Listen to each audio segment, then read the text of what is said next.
continuidade aos nossos trabalhos aqui. Todo mundo com sono, mas acho que as discussões aqui vão ser interessantes, vão dar uma animada na gente. A gente dá prosseguimento agora, né, do painel 2, narrativas da dor no cotidiano mediatizado, que vão ser palestrantes comigo aqui para compor a mesa, né? A professora doutora Renata Rezende, né? A professora Renata é professora aqui, professora do programa de pós-graduação em mídia cotidiana do Departamento de Comunicação aqui da Universidade Federal Fluminense, né? Doutora e mestre em comunicação, com estágio pós-doutoral na Universidade René Descartes, Sorbonne, e autora do livro A Morte Mediatizada.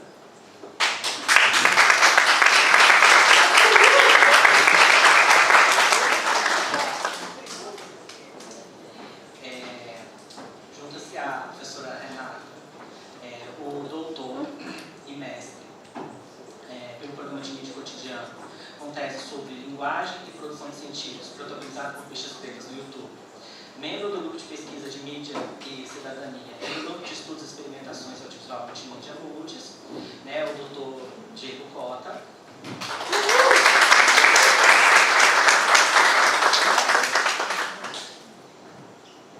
E aí, né, marcando uma presença aí luxuosa aqui para a nossa mesa, né, o doutor Paulo Vitor Palma Navasconi, psicólogo, membro do coletivo Yalodebadá e do Núcleo de Estudos Interdisciplinar Afro-Brasileiro da Universidade Estadual de Maringá. Mestre e doutor em Subjetividade e Práticas Sociais na Contemporaneidade pela Universidade Estadual de Maringá, membro do Grupo de Pesquisa Sexualidade, Saúde e Política, colaborador e membro da Comissão Gestora da Sede Maringá do Conselho Regional de Psicologia, membro das Comissões de Riscos e Desastres Étnico-Racial do Conselho Regional de Psicologia, Sede Paraná 8, membro do Conselho Consultivo da Ouvidoria Geral da Defensoria Pública do Estado do Paraná, professor de Psicologia da Universidade Estadual de Maringá e do Centro Universitário Cidade Verde, na cidade de Maringá. Autor do livro Vida, Adoecimento e Suicídio, Racismo na Produção do Conhecimento sobre os Jovens Negros LGBTI, publicado no ano de 2019, atualmente dedica estudos relacionados à raça, gênero, violência contra a população negra, história, psicologia e comportamento suicida.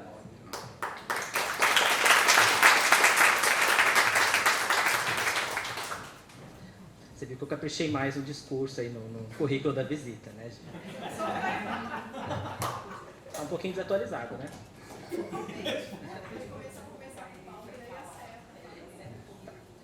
Então, bom que a gente já pega isso como gancho aqui, a gente dá continuidade. Eu vou passar a palavra para o professor Paulo.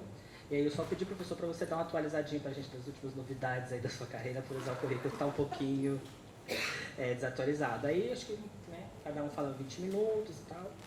E aí a gente abre depois para as perguntas. Então quem tiver alguma pergunta já pode ir anotando aí, que depois a gente abre o debate. Obrigado, professor. Gente, eu vou só atualizar e aí eu passo para o Diego, por conta que ele queria começar. Pode ser assim, então? Então... Na verdade, quem ia começar era a Renata. Mas eu queria falar antes de você. Assim. Você queria falar antes, né?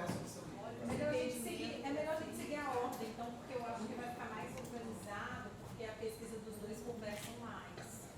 Então, depois eu apresento. Bom, então tá, só para contextualizar, meu nome é Paulo Vitor, como foi apresentado. Atualmente eu não estou mais no estado do Paraná, agora eu também sou professor,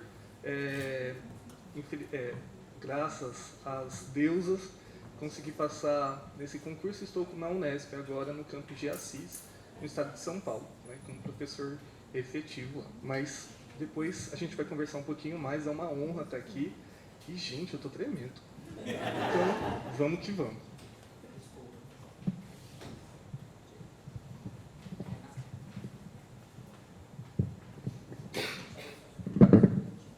Aqui, mas de qualquer maneira me avisa.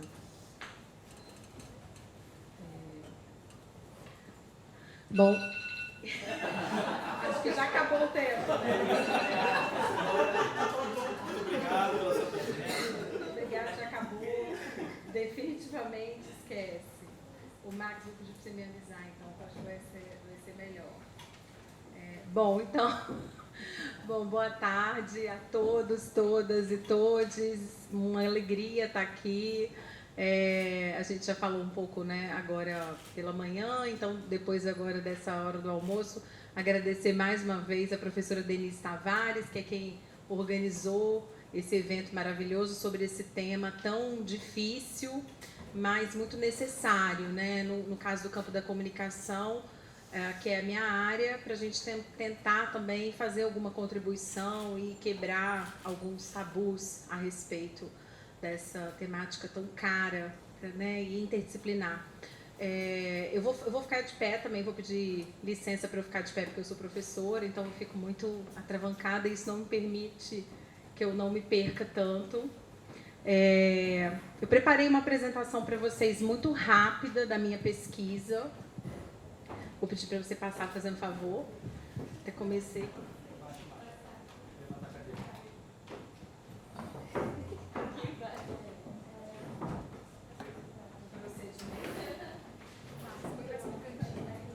Obrigada. Vou deixar o Diego aqui.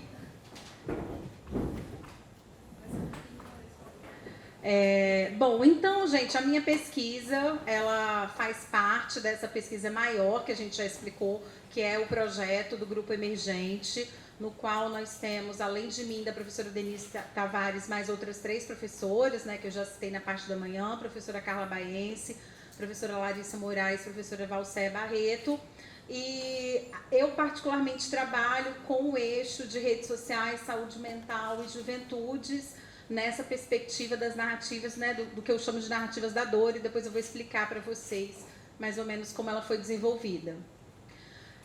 Então, como eu falei, né, a pesquisa, ela faz parte, é uma pesquisa, né, ampliada, que articula tanto uma pesquisa analítica e aplicada, e investiga essa relação juventude-suicídio em um recorte que foca o tema nesse trânsito midiático, ou seja, considerando o papel da mídia como produtora de sentidos e elaboradora de representações dessa temática, né? O cenário aqui, só para contextualizar assim, muito rapidamente, de acordo com a Organização Mundial de Saúde, né, no mundo, a cada 4 segundos, uma pessoa tira a própria vida. Então, é um cenário muito alarmante. É claro que esse é um cenário mais geralista, não necessariamente só dos jovens, mas no âmbito da juventude, o suicídio é a segunda causa de morte entre os jovens entre 15 e 24 anos. Embora hoje em dia, na mesa da manhã, né, já foi dito que, enfim, essa faixa etária ainda tem se estendido, né, a várias situações, inclusive a situação econômica, né, que passa o país. Então, a situação ela é bem alarmante. E, segundo o IPEA, a mídia é um agente importante nessa contextualização e aparece como terceiro motivador de suicídios depois do desemprego e da violência para todos os grupos de pessoas. Então, é muito para a gente, profissional de mídia, né? É a minha formação, embora eu seja professora universitária há 20 anos, mas eu sou formada, né, em jornalismo, já trabalhei na área, enfim, do que a gente chama de mercado, né, muito interessante até que geralmente quando a gente é professor, o pessoal tem aquela premissa, professor, você só trabalha, você só dá aula, né, você não trabalha, né, um absurdo isso. Então, contando um pouco a vida pregressa, eu já trabalhei em vários outros veículos de comunicação, inclusive em televisão. Então, é muito alarmante a gente saber que a mídia é um dos principais, digamos assim, eu não gosto dessa palavra responsável, mas é um fator que também, enfim, está ali contextualizado nesse cotidiano.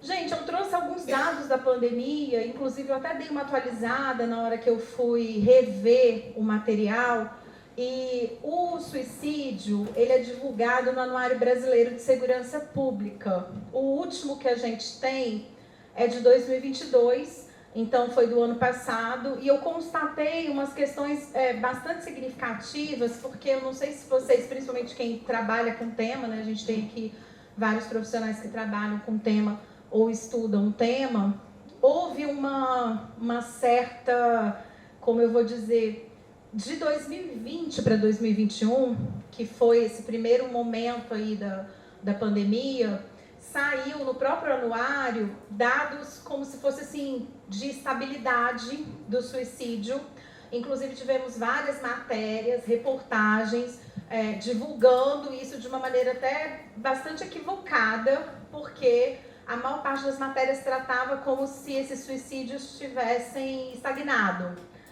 Então, graças à pandemia, tivemos digamos assim, uma manutenção desses dados, o que, para quem pesquisa temática, é muito perigoso, porque a gente sabe que no caso da pandemia e dos 2 últimos anos, o efeito ele não é tão imediato. E já no anuário publicado, né, que saiu esse ano, né, são dados de 2022, mas foi publicado esse ano, a gente já viu um aumento significativo das taxas, né? Então, houve uma variação de 7,4% de números absolutos aqui, né? Então, em 2020, a gente teve 13.264, em 2021, 14.353. E é claro que a gente tem que levar em conta, falando assim de uma contextualização, que existe uma subnotificação muito grande, porque as famílias não colocam, né, não fazem a notificação como suicídio por muitos fatores, principalmente por vergonha, enfim, julgamento e assim sucessivamente, né? Então aqui a gente tem, eu até coloquei aqui os dados de uma maneira geral, mas vocês podem encontrar, tá, no anuário, o que os principais estados, né, que tem mais incidência são São Paulo, Minas Gerais e Rio Grande do Sul. Mas o que eu observei também é que o número de taxas dispararam em alguns estados. Por exemplo, a Bahia, eu fiquei bem chocada, sabe? Ou seja, mesmo que os dados sejam, por exemplo, em 2020, 395, pulou para 558, e assim sucessivamente. Então, só para colocar um contexto aqui, tá, para vocês.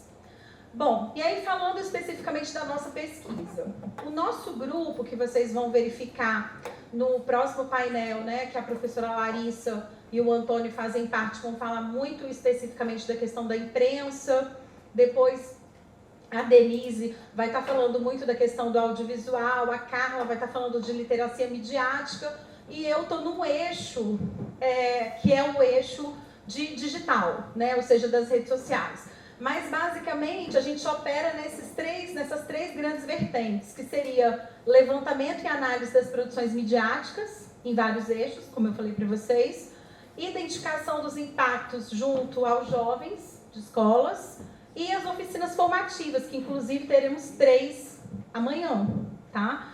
A gente também, é bom a gente lembrar que a gente já ministrou um curso para graduação, do curso de jornalismo, até foram os nossos queridos doutorandos, quer dizer que agora doutor, Diego, Max, que já vai virar doutor, e o Antônio também, que já vai virar doutor. Também eles ministraram um curso para graduação, que a nossa ideia é que a gente consiga fazer, inclusive, o desenvolvimento de um conteúdo básico para que isso seja, eu não vou dizer assim desenvolvido, mas que isso seja indicado aos cursos de jornalismo, porque a gente sabe que as reportagens, a forma como a mídia noticia, muitas vezes é bastante preocupante, tá? Então a gente espera que depois do final dessa pesquisa, né, desse projetão, isso seja um indicativo.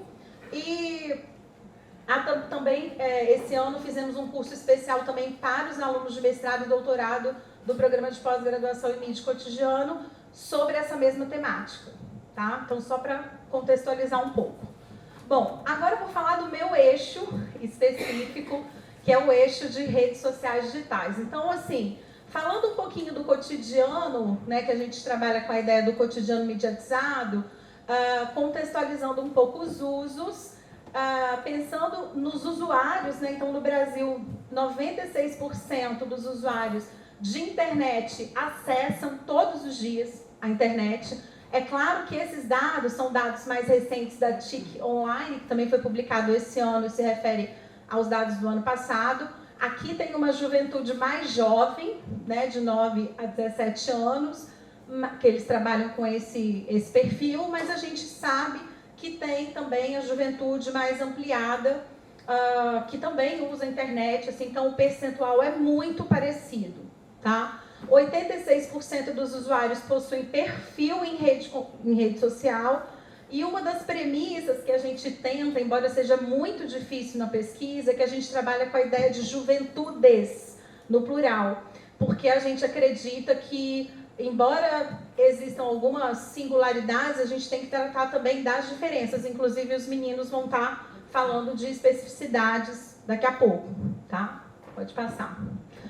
Bom, gente, assim, o que muito interessa na perspectiva das redes sociais é essa ideia de conexões e telas. Então, as condições sociais, elas vão se misturar, no meu ponto de vista, a partir dos autores que eu trabalho, com a ideia das condições afetivas, e existem algumas novidades no processo comunicacional dessa virada do século XXI para cá, tá? Ou seja, principalmente com o advento do que a gente chama na comunicação das redes sociais digitais ou a Web 2.0, que é essa virada aí dos anos 2004 para cá, ou seja, mais ou menos nos últimos 20 anos. Então, a gente tem algumas novidades que se complexificaram em relação ao processo de comunicação mesmo. Ou seja, não apenas ao que se comunica, mas como se comunica e como isso tem sido feito nesses espaços, nesses territórios que a gente chama de territórios informacionais ou infoterritórios. E aí, o que eu percebi na pesquisa? Depois eu vou contar, já dando alguns achados, mas depois eu vou contar como que a pesquisa foi realizada.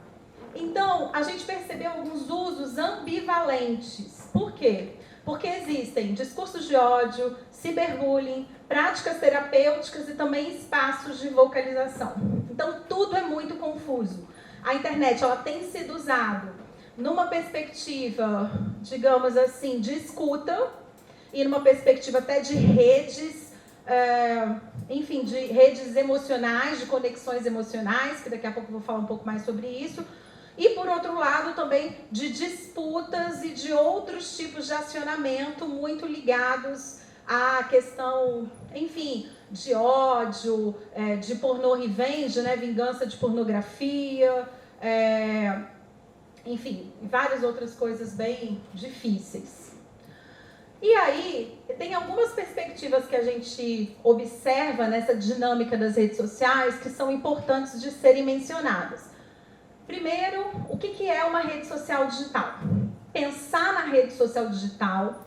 É claro que quando a gente fala de rede social, gente, é um conceito que está muito anterior à digitalização. Então, a gente já tem redes de sociabilidade no nosso cotidiano. Só que uma das grandes marcas que a gente vê na vida digital, além da mobilidade, são os excessos de conexões. Então, uma das questões que é importante a gente pensar é a quantidade de conexões que você tem numa rede social digital. Então, por exemplo, se você tem 1000 amigos no Facebook, no Instagram, sei lá, na rede social que você usa, certamente você não tem 1000 amigos na vida física. Ninguém tem condições de ter 1000 pessoas, de interagir com 1000 pessoas. Então, o que acontece? Aí é que vem a minha perspectiva no âmbito da comunicação. Essas redes, de uma maneira geral, ela mais cria conexões do que vínculos. Então, tem uma diferença entre conectar e se vincular, tá? E uma perspectiva que é bastante significativa é a perspectiva da mobilidade. Porque na medida que a gente vive numa sociedade telânica, ou seja, repleta de telas o tempo inteiro, significa que você pode acessar essa tela fazendo outros tipos de atividade. Então, também é uma novidade. Antes, a gente tinha determinadas cerimônias para você verificar a tela. Então, se você está numa tela de TV, se você está numa tela de cinema, enfim, se você está em outros tipos de comunicação, você, além de você não ter essa interface, quando a gente pensa numa comunicação pessoal, por exemplo, você, além da interface, você tem a onipresença. Então, você pode fazer 1 milhão de coisas ao mesmo tempo e estar na tela. Como muitos aqui estão no celular, inclusive. E que tá tudo bem, tá, gente? Não é uma crítica. Tá tudo bem. Pode passar. Eu vou dizer mais ou menos, assim, muito rapidamente, mas depois vocês guardam para as perguntas, porque só tenho 5 minutos? Meu Deus do céu, já passo. Tá vendo como eu falo, gente? Eu vou explicar como é que eu fiz a pesquisa. A gente fez uma espécie, eu vou colocar uma espécie porque eu posso dizer que foi uma inspiração etnográfica, tá? De uma cartografia em 3 redes que tem, enfim, especificidades diferentes. A gente começou pelo Facebook, depois passamos para o Instagram, depois chegamos ao YouTube. Então, vou explicar mais ou menos como foi. No Facebook, a gente fez um mapeamento pelas palavras-chave, suicídio, suicidas, enfim, fizemos todo um esgotamento ali, manual mesmo, tá, gente? Sem usar software, nada dessas novidades. Como é que é o nome do negócio? Chat GPT, não, nada disso. Nada disso. A gente fez realmente uma imersão nas redes, né? Por isso que eu estou falando a gente, porque não sou só eu, sou o meu grupinho, né? Das minhas alunas, meus alunos que trabalham comigo. E a gente chegou a mapear 103 perfis e comunidades de conteúdo sobre o suicídio, tanto abertos quanto fechados. Parênteses, as comunidades fechadas, a gente entrava, a gente pedia autorização, e muitos a gente conseguia e outras não. Então, até hoje eu pertenço a vários grupos de Facebook que discutem essa temática, inclusive recebo notificação, e é bem difícil, tá? E aí, o que a gente fez? A partir dessa espécie, né, de etnografia digital, a gente traçou algumas tipologias que a gente descobriu, que foram prevenção, diálogos e debates, desabafos e experiências, institucional, religioso, estudos, que é isso que a gente está fazendo aqui, inclusive, e conteúdos diversos. Quando a gente não soube encaixar em nada, a gente colocou no conteúdos diversos. Bom, há um tempo atrás, né, eu tenho trabalhado muito com essa ideia de narrativa catártica. Não vai dar tempo para eu explicar tudo para vocês, mas eu desenvolvi uma noção, a partir de outras pesquisas minhas, nos quais eu verifico que muitos usuários das redes sociais digitais usam essa ideia de catarse, ou seja, usam as redes sociais para realmente colocar, expurgar determinada sensação, sentimento. Isso pode ser feito, inclusive, por meio do ódio, por meio do bullying, enfim, tá? Então, a gente verificou que, mesmo nessa questão da temática do suicídio, há uma predominância desse tipo de narrativa catártica. Pode passar. Aqui eu coloquei 2 exemplos, só para vocês saberem mais ou menos. Então, eu tenho 16 anos, sofro crise de ansiedade, vontade de desistir enorme, uma simples palavra me magoa, eu posso estar felizona, mas quando chega a noite eu choro muito, muito mesmo, fico sem fôlego de tanto chorar, olho para as facas, as coisas que cortam e matam as pessoas. As palavras dos nossos pais magoam muito, vocês têm que entender que a vida de merda de vocês, que vocês teve, enfim, tá literal aqui, tá? Não é psicologicamente, minha mente fica 1000. Desespero para chegar nesse ponto é porque a dor se tornou insuportável quando viver torna-se um sofrimento. Enfim, essas são várias e várias narrativas, pode passar. Bom, então a gente fez todo esse mapeamento no Facebook, depois a gente tentou repetir o mesmo mapeamento no Instagram. Aí também fizemos 100 páginas e perfis diferentes e 25 analisamos em profundidade. Só que o Instagram, gente, ele tem uma especificidade diferente do Facebook, né? O Facebook ele permite muito mais texto, ele tem uma outra forma de comunicação. E por que a gente destacou os 25 em profundidade dessas 100 que a gente fez de uma forma mais, enfim, destacadas, a partir até das mesmas tipologias do Facebook? Porque a gente verificou que o Instagram trabalha muito com a figura dos influenciadores. E esses influenciadores têm canais no YouTube.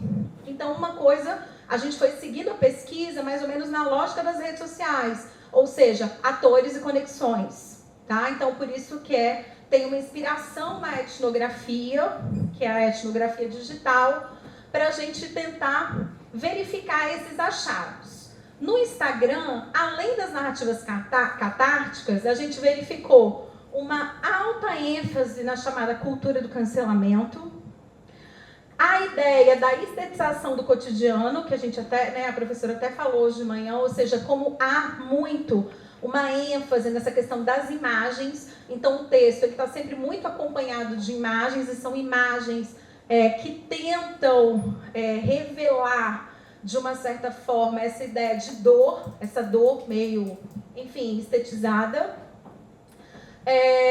E esse paradoxo também, isso também aconteceu no Facebook, entre um certo espaço terapêutico e um tribunal de julgamento. Por quê? Porque nessas redes, onde a gente viu as narrativas catárticas, tinha muita troca de, como eu vou dizer, de relações mesmo entre as pessoas. Tinha um fórum de discussão sobre a questão do que incomoda, e o outro passava o telefone, me chama no WhatsApp. Então você tem essa espécie de espaço terapêutico, o que é claro, isso pode ser perigoso, porque muitos ali não são profissionais, não têm tipo de formação, enfim, para ajudar. Mas, por outro lado, o que a gente verificou é que é um espaço de escuta, gente, é um espaço de escuta que pode ser importante. Então também a gente não pode descartar isso. Tá? Então, esse foi um achado significativo. Agora, é claro que você tem também muito julgamento. Muito. Então, por exemplo, tinha várias postagens que a pessoa colocava alguma coisa e o outro usuário falava, se mata, chega, tá reclamando da vida, então se mata logo. Coisas assim, absurdas. Então, tem de um tudo, como na internet. Tá? No YouTube, gente, a nossa pesquisa, essa parte do YouTube, ela ainda está meio aberta. Por quê? Porque a gente fez uma análise dos 25 canais, tanto de famosos quanto de anônimos, né, de pessoas que supostamente se chamam de influenciadores. E o que a gente mais percebeu é que os vídeos também trabalham com a questão da catarse. Todos são vídeos de tentativas de suicídio. Todos falam sobre tentativas de suicídio e todos são vídeos de testemunho. Então, eles trabalham muito com essa lógica do testemunho. Então, a maioria dos vídeos, esses influenciadores estão em casa, então tem todo um ambiente, digamos assim, dessa coisa cotidiana. A linguagem é uma linguagem também de reconhecimento. A gente analisou também o comentariado, né? Ou seja, o que vem no comentariado abaixo sobre esses vídeos. E aí agora, nessa etapa que a gente está agora, inclusive minha bolsista está ali, a gente está levantando os youtubers desses 25, quem está topando dar entrevista pra gente. A gente vai fazer agora as entrevistas em profundidade, né, com esses youtubers. Terminou, já está acabando. Então, rapidamente, gente, alguns resultados.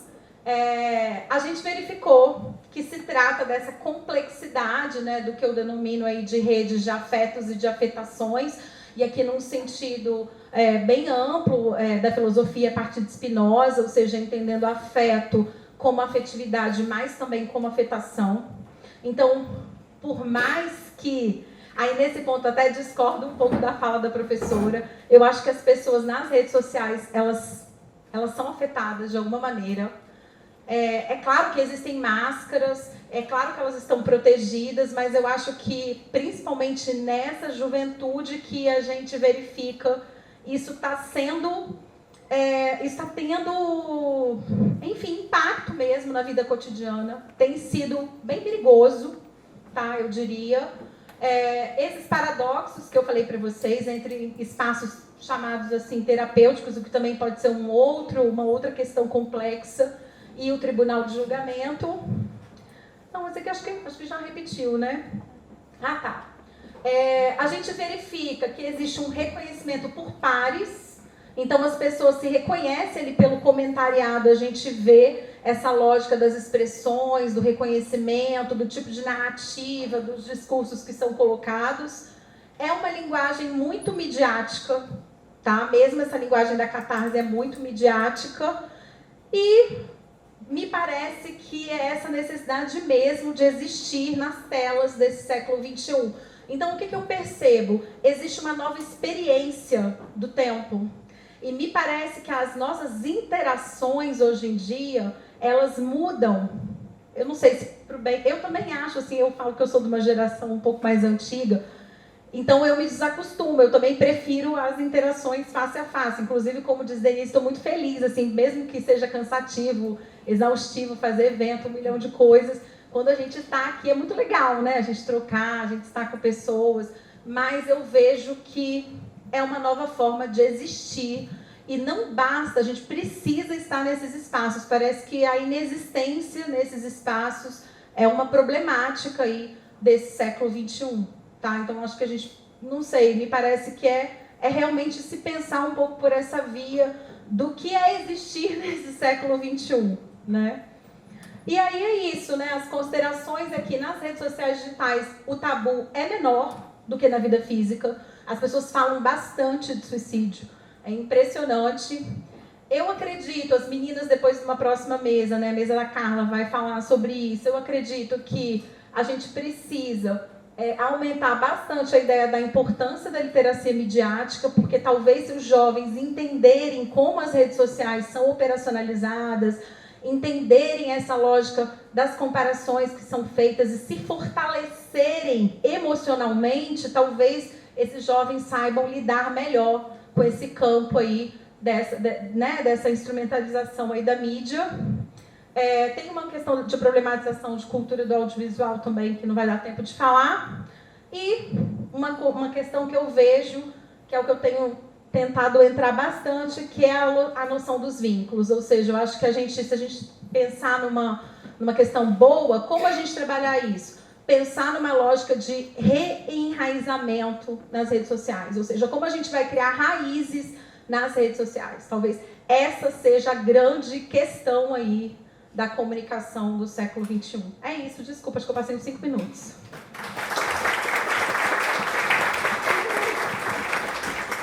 Obrigado, professora Renata. Passo agora aqui.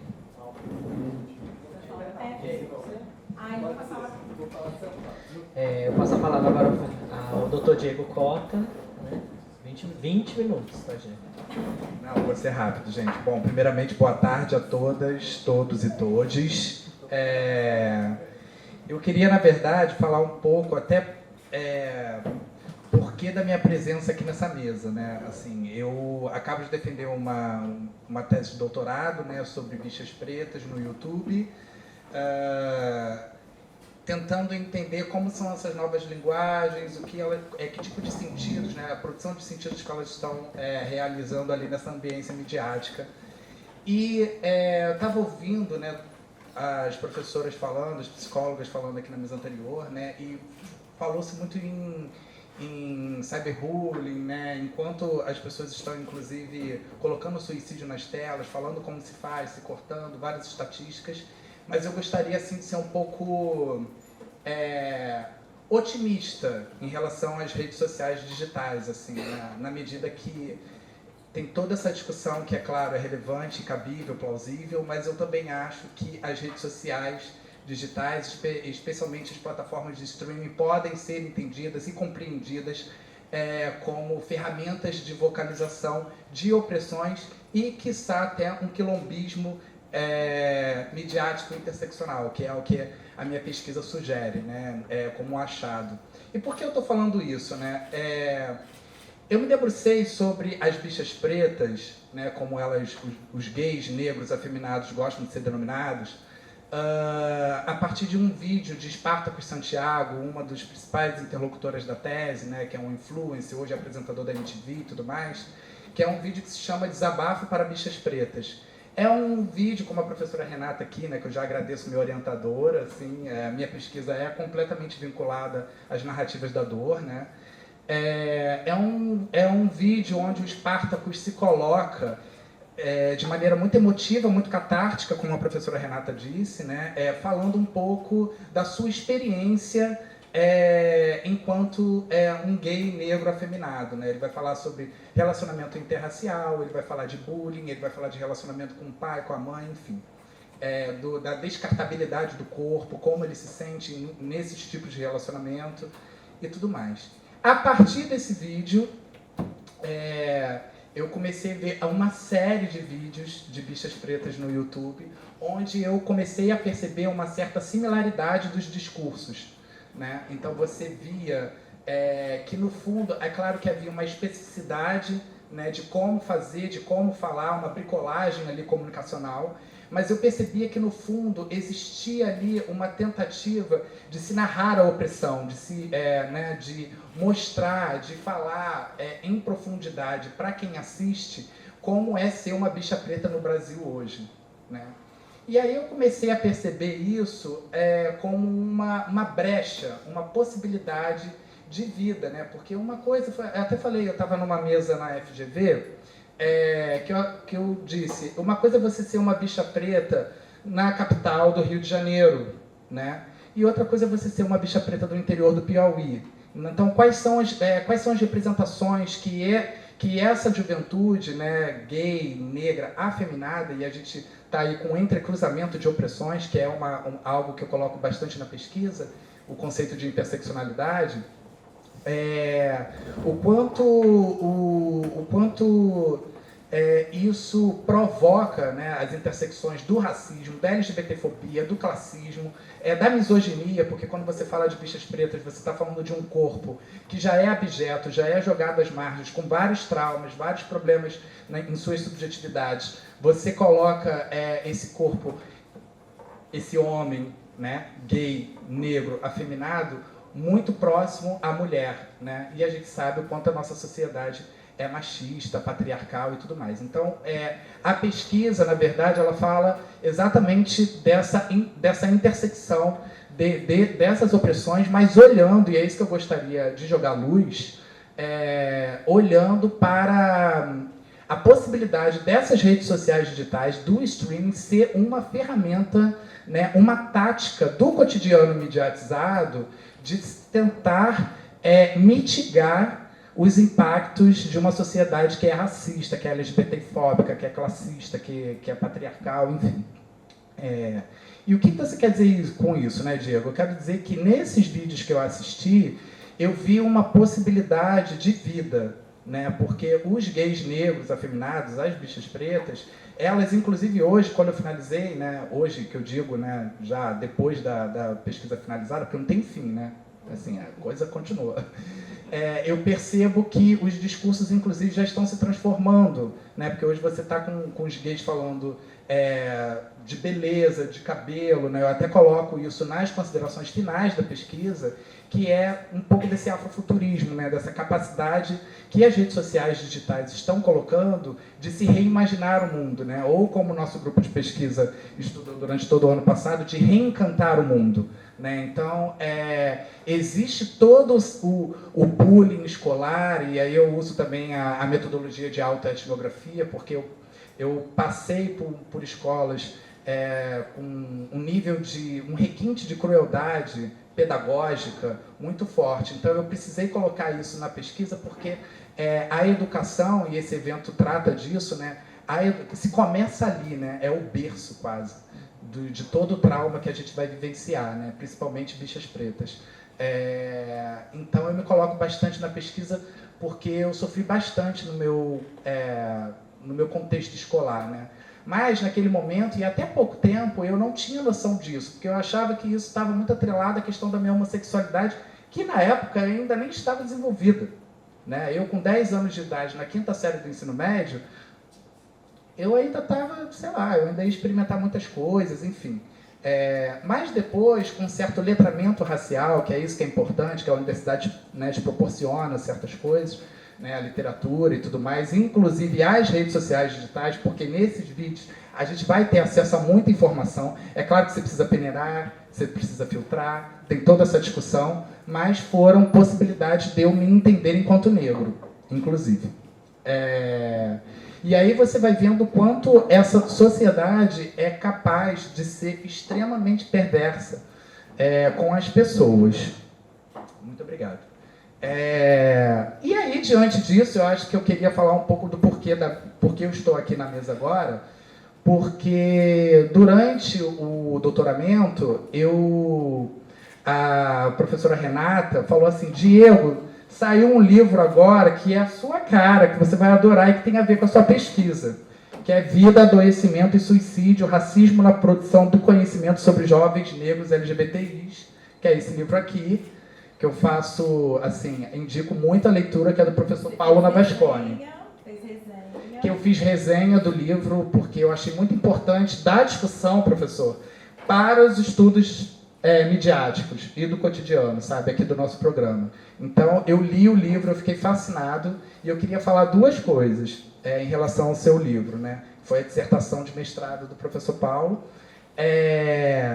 Ele, na verdade, ele foi um grande farol para mim na pesquisa, né? Principalmente porque tem um capítulo que eu falo só de racismo, um capítulo super complexo de escrever, né? Porque eu também uso vestígios midiáticos, então eu tive acesso a várias notícias de jornal, eu falo de LGBTfobia num capítulo, depois eu falo de racismo no outro. E a gente vê o quanto essa sociedade é perversa com pessoas negras, né? Isso não é de hoje, inclusive a gente é preciso dizer, né, o quanto da comunicação, o quanto a comunicação é relevante nesse processo de subalternização de corpos negros, né, e LGBT.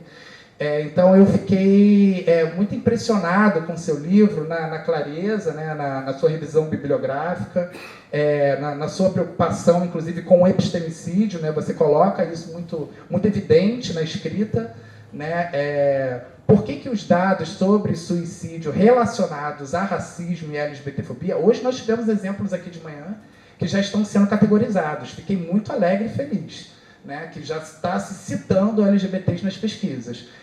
Mas teve uma pesquisa que falou sobre violência, favela e tudo mais, mas o termo raça não é escrito, não é, né, falado exatamente, né? Porque se a gente para pensar, quem são as pessoas que estão hoje em espaços favelizados? Né? Quem são as pessoas que hoje têm suas casas invadidas pelo poder estatal? Né? Então, é preciso colocar uma lupa, né, em tudo que está acontecendo para a gente conseguir nomear o problema e conseguir mitigá-lo. Então, é um pouco isso. Assim, a questão do suicídio virou um subitem da minha tese, né, pela sua importância e pela similaridade dos discursos. Porque, por mais que essas bichas pretas da cartografia que eu fiz não falassem exatamente de suicídio nas suas narrativas, possivelmente poderia se fazer esse link, porque as opressões narradas ali, a variedade de situações e experiências narradas, nossa, como essa pessoa não se matou, né? Como essa pessoa ainda tem força para ligar uma câmera e falar sobre tudo isso, né? E você coloca isso, inclusive, no livro, né? Você participa de escolas, né? Você fez grupos de trabalho com estudantes, os estudantes se colocam e falam, perdi tudo, minha mãe morreu, meu pai morreu. Isso é um cotidiano em espaços favelizados. A pandemia também teve isso, né? Essa é uma matéria importantíssima agora, falando do quanto mulheres, meninas, né? Adolescentes, que são órfãos da pandemia, né? Seus pais faleceram, que elas estão agora assumindo toda a responsabilidade de casa, com trabalho, com comida, com tudo isso, e como isso fica, né? E aí a vontade, o ideário suicida, ele se concretiza, né? Ele fica mais evidente, fica mais cotidiano na vida dessas pessoas. Então é isso, assim, eu queria muito dizer que o suicídio, para mim, apareceu na pesquisa de uma maneira... Eu tropecei no suicídio, né? Eu achava que eu ia estar falando ali de uma ferramenta de vocalização, né, de combativa e tudo mais, e, na verdade, eu comecei a perceber esse ideário suicida também nas narrativas. Mas, assim, só já finalizando a minha fala, Max, teve uma, acho que a psicóloga, não vou lembrar o nome, me desculpa, que falou aqui mais cedo, que tá bom, a gente vê tudo isso acontecendo na mídia, esse cyberbullying, né, as pessoas se cortando, a baleia azul dizendo como é que faz e tudo mais, mas o que a gente pode fazer com isso? Né? É só demonizar? É só demonizar as redes sociais digitais? Elas não prestam, elas fabricam a felicidade, como o exemplo que a professora falou, né? É a Gisele Bündchen, eu não vou ser a Gisele Bündchen, e aí eu vou ficar reclusa, vou ficar deprimida e vou me matar? Não, eu acho que no século XXI, como a professora Renata colocou, a gente também, muita coisa, são muitas camadas dentro das redes sociais digitais que estão acontecendo. Os afetos, as afetações, a purgação emocional, a catarse que está acontecendo, eu acho que olhar para aquilo ali, né, debruçar sobre esses conteúdos todos que estão sendo narrados ali nessa ambiência midiática, a gente pode tirar também oportunidades, né, brechas de sobrevivência, como eu defendo, né, que eu vi, por exemplo, nas narrativas desses youtubers, que hoje, inclusive, estão produzindo arte, estão produzindo possibilidades de vida, estão cantando, criando clipes, mostrando, trazendo o próprio Spartacus Santiago negando o vídeo que ele tinha feito, porque ele achou que o vídeo estava muito triste, o vídeo estava muito... Não, que agora ele quer fazer outra coisa. Hoje ele está, inclusive, lançou carreira de cantor, enfim. Então, eu acho que as redes sociais digitais hoje, né, essa ambiência midiática, no século XXI, a gente pode olhar para elas de uma maneira mais progressista, eu diria, menos apocalíptica, e ver as potencialidades dessas ferramentas, né, de alcance, de visibilidade, para que a gente consiga resolver essa chaga social que é o suicídio hoje no Brasil. Obrigado.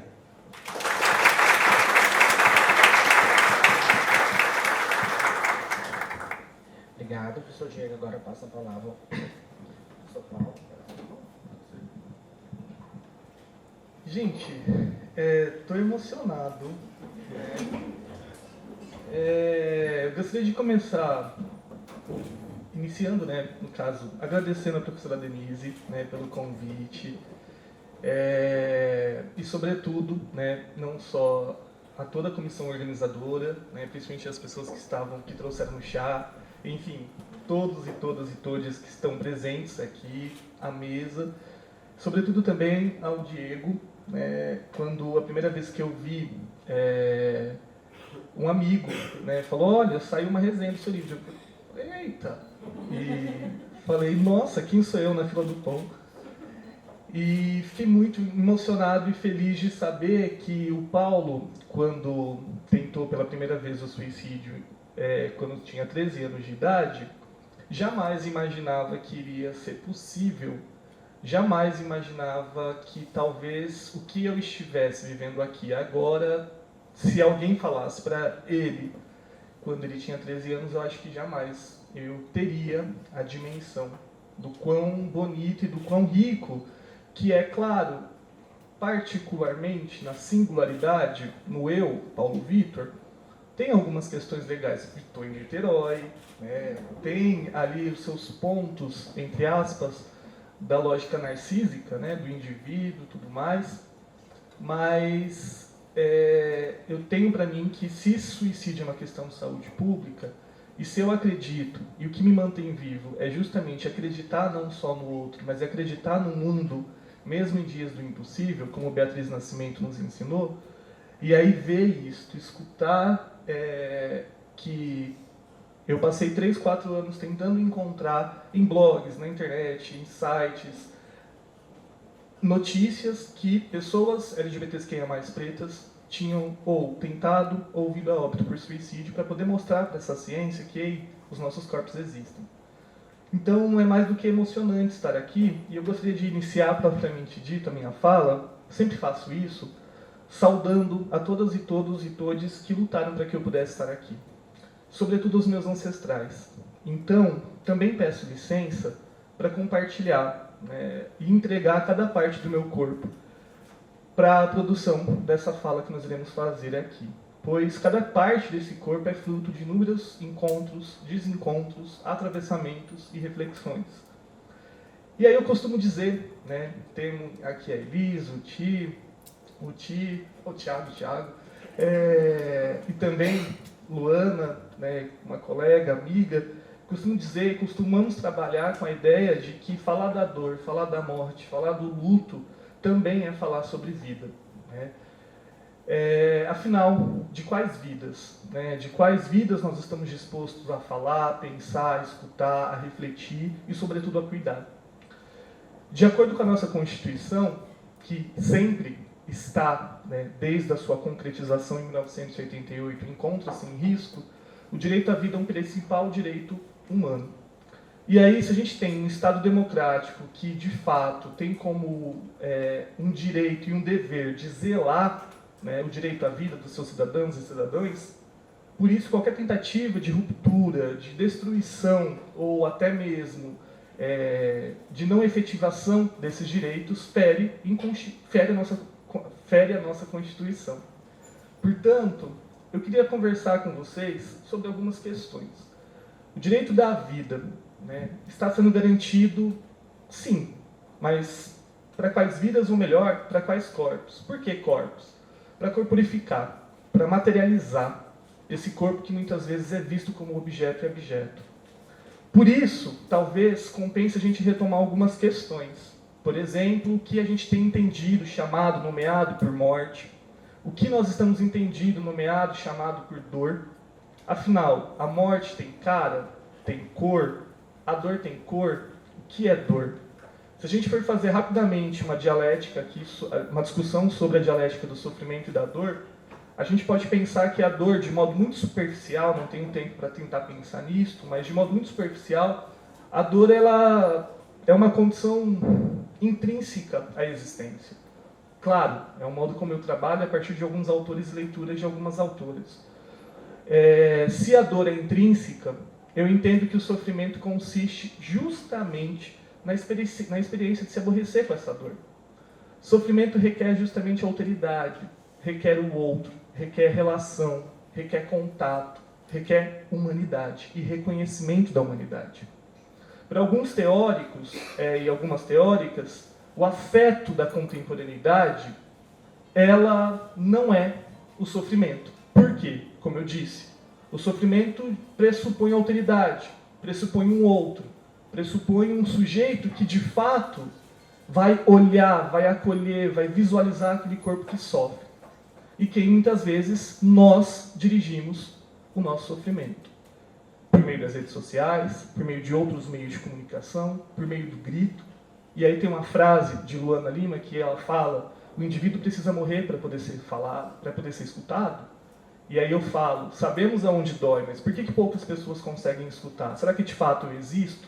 Vocês me escutam? Como que é essa escuta?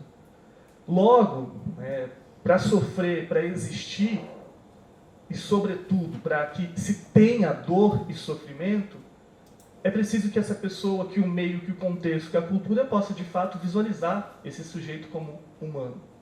E aí, de fato, não tem como nós não visualizarmos também os processos materiais das violências urbanas, por exemplo. Não tem como a gente entender que estes processos são desconectos com o tornar-se humano. Afinal, todos somos humanos? Talvez. Talvez. Tem um livro muito pequenininho, mas que é muito potente, que é do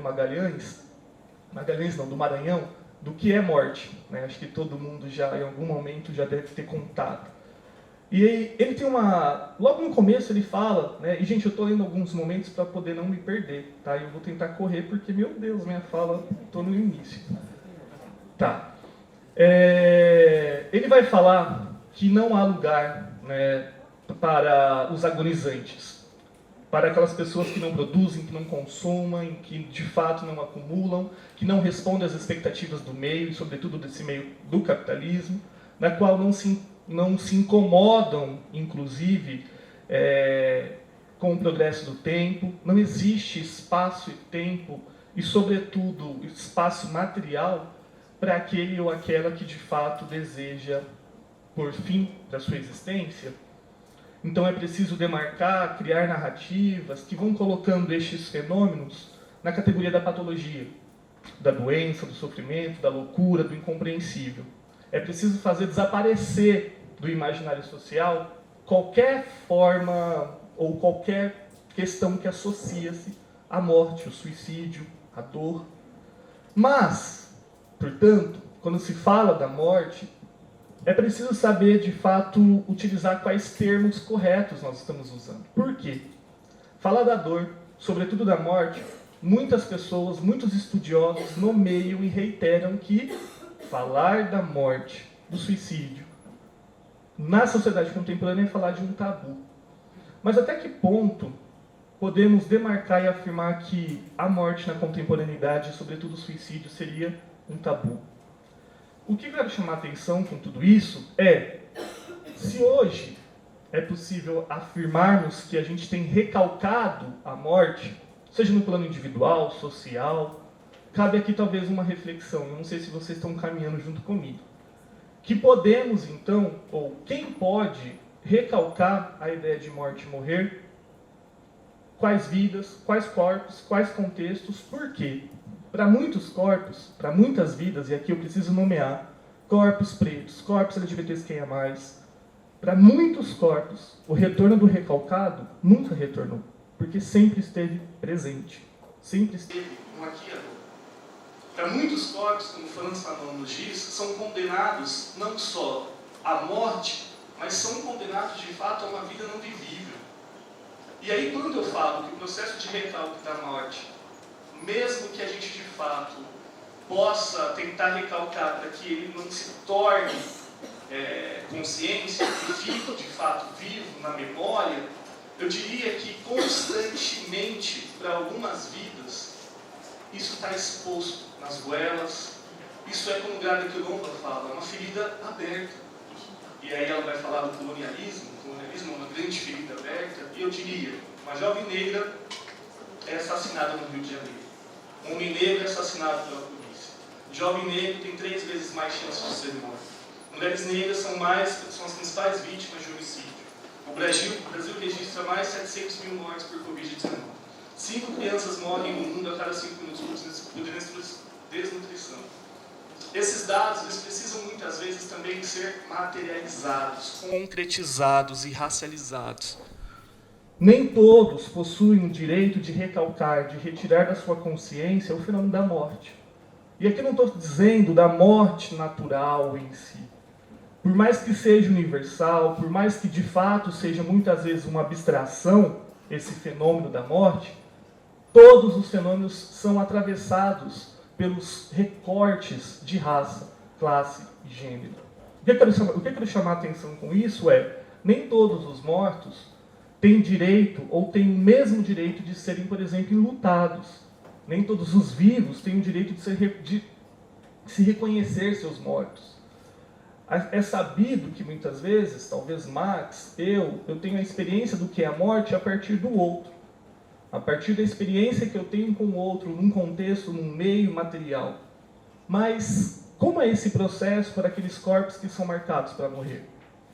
E pensando nisso, tem uma frase da Sueli Carneiro, que quando ela fala, eu falo, é isso. Que ela demarca, o racismo sequestra a nossa consciência.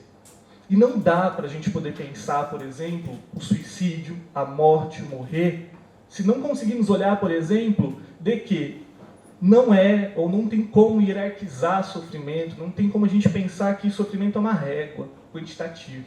Sofrimento é sofrimento. Porém, entretanto, todavia, nós vivemos numa sociedade que é não só organizada, estruturada, moldada sob e pela raça. E aqui eu não estou pensando na raça como os racialistas no início do século XVII e XVIII pensavam, mas dentro da lógica social.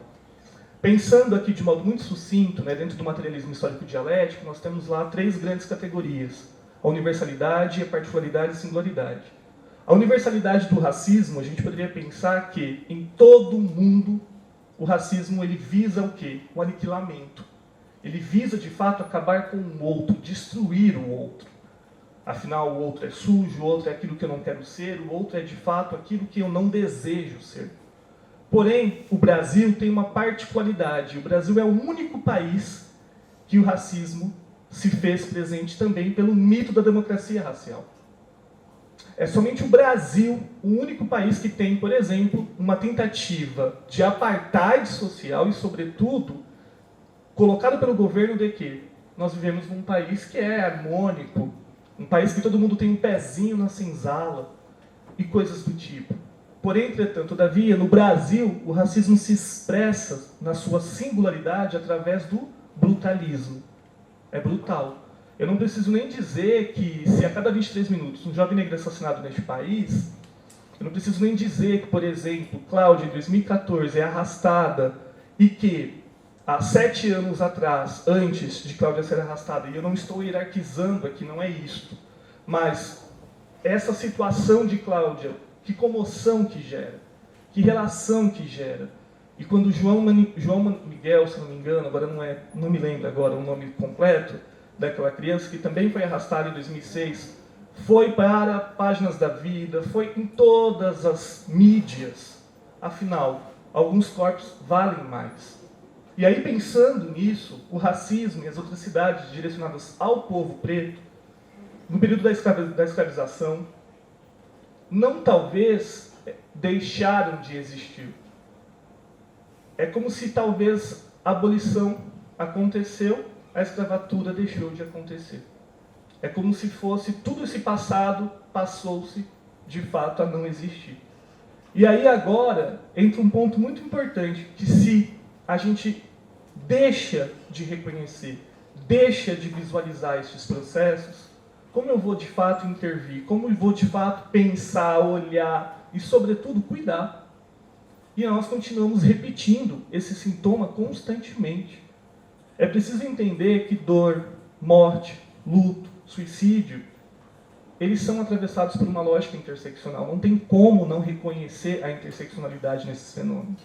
E aí, enfim, tem muitas coisas, eu vou pular.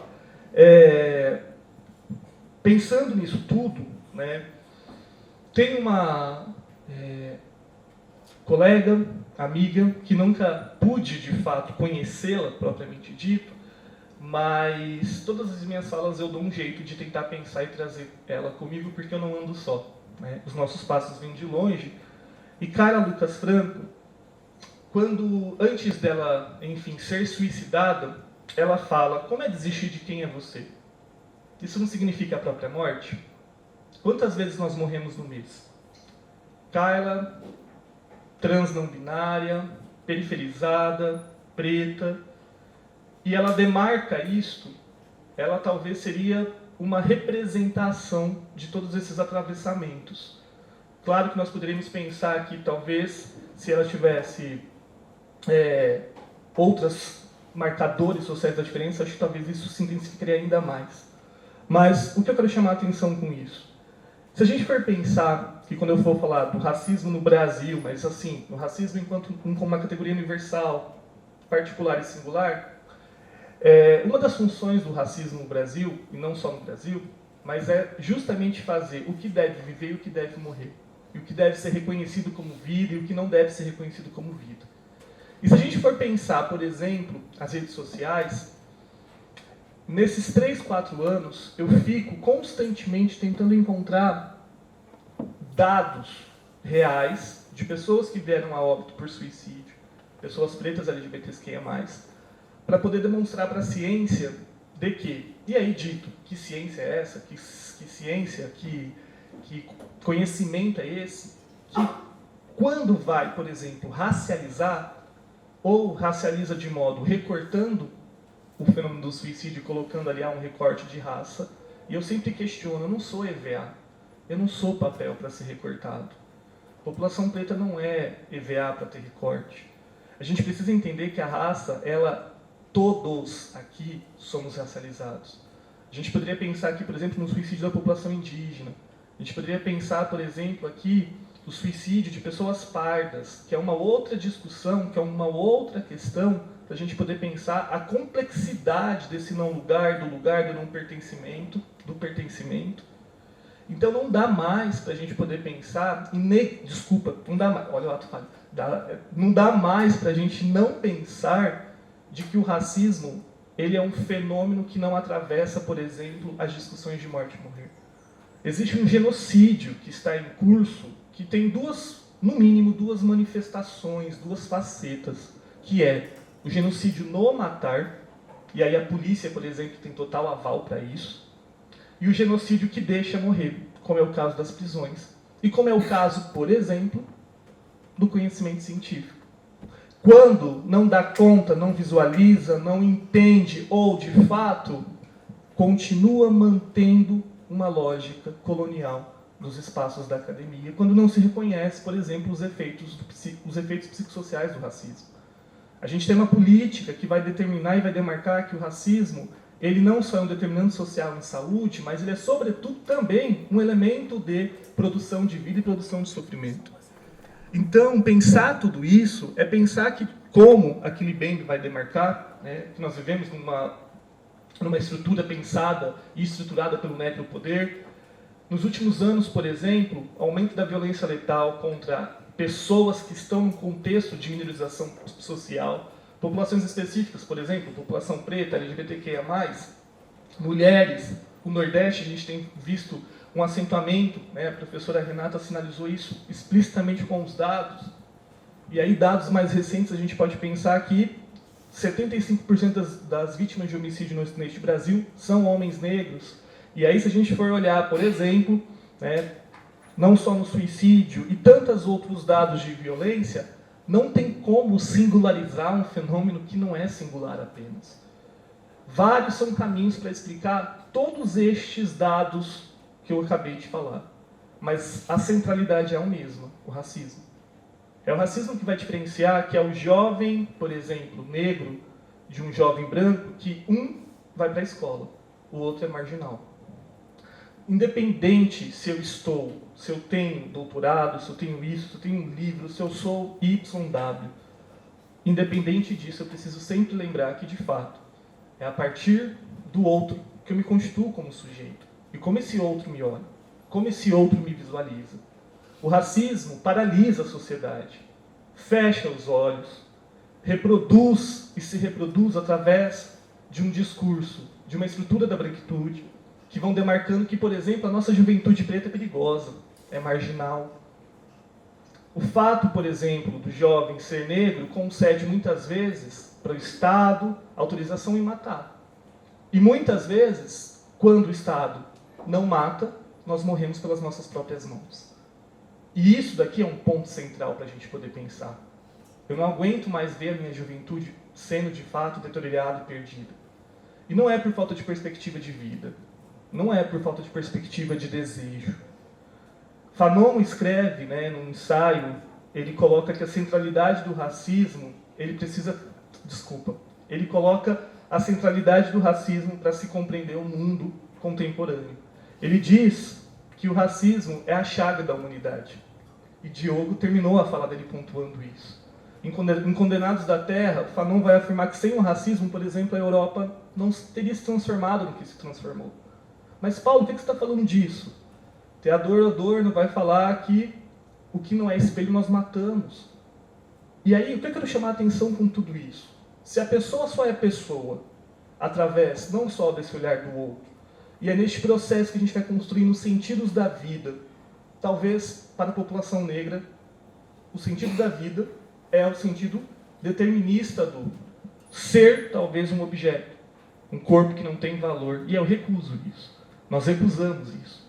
E é, portanto, caminhando para a finalização, que tem muitas outras coisas, mas para a gente poder bater um papo, é nessa lógica que é preciso entender que talvez no Brasil nunca foi assinado um apartheid pelo Estado. Mas existe um apartheid simbólico, que talvez ele é mais perverso. Eu ia falar, olhemos para esse auditório, mas que massa, tem corpos pretos, tem corpos diversos aqui. Mas olhemos para o todo. Olhemos, fazem o teste do pescoço, nos espaços que vocês estão. Fazem, de fato, o teste dos 10 minutos em G1, Folha de São Paulo, enfim, nas grandes reportagens. O que vocês vão encontrar? Quem morre, quem vive, quem é intelectual, quem é o bandido, ou quem é, de fato, a vida que nem tem o direito de ser enterrado como uma vida vivida, uma vida que, de fato, se importa. Portanto, nisso tudo, eu queria, só para fechar, tentar denunciar uma ignorância que é premiada. O privilégio branco, eu digo que é uma ignorância premiada. O que significa dizer isso? Talvez somente a ignorância premiada que nos permite a ignorar processos históricos, a não ter que saber de todos os processos de colonização, de violência e tudo mais. Esse prêmio, talvez, é um prêmio que vem justamente para tranquilizar, para manter o equilíbrio racial, no sentido de que talvez esse não é meu local de fala, esse não é meu lugar, ou isso daqui não é uma questão que eu vou pensar. É preciso a gente romper com essa ignorância premiada e, sobretudo, pensar rotas invertidas em caminhos possíveis. Como, talvez, retomar os conhecimentos dos nossos ancestrais. Talvez, né, e aqui eu entendo que a ancestralidade não tem apenas a ver com a árvore genealógica, mas, sobretudo, compreender a história e realocar essa história. E aí o conceito de epistemicídio é um conceito muito importante. Talvez a minha fala possa ser uma fala pesada, mas eu quero chamar a atenção para ter uma fala, sobretudo, de afeto, de esperança. Por quê? Nós vivemos e passamos durante não só 4 anos, talvez 6, 7 anos, talvez 500 anos, com uma política de fatalismo, com uma política da qual, para que pensar? Para que se movimentar? Para que mudar?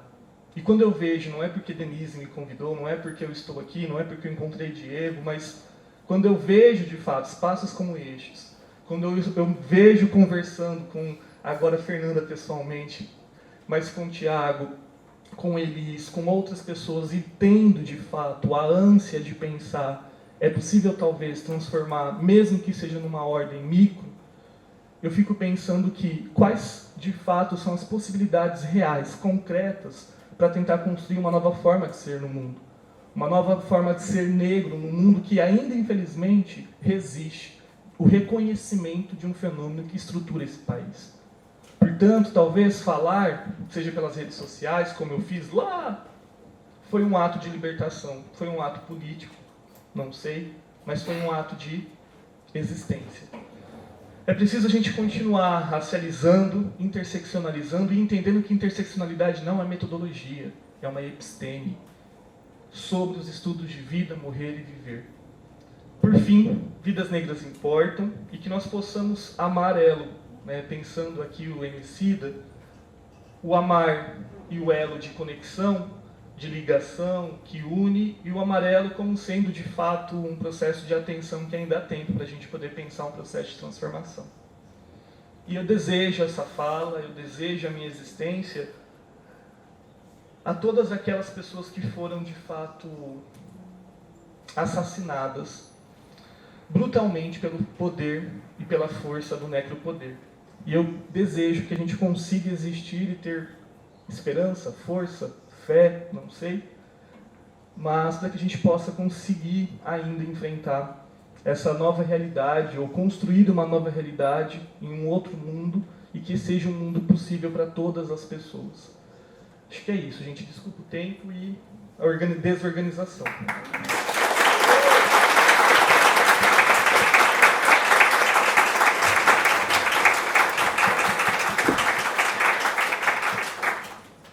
Obrigado, professor Paulo, pela fala.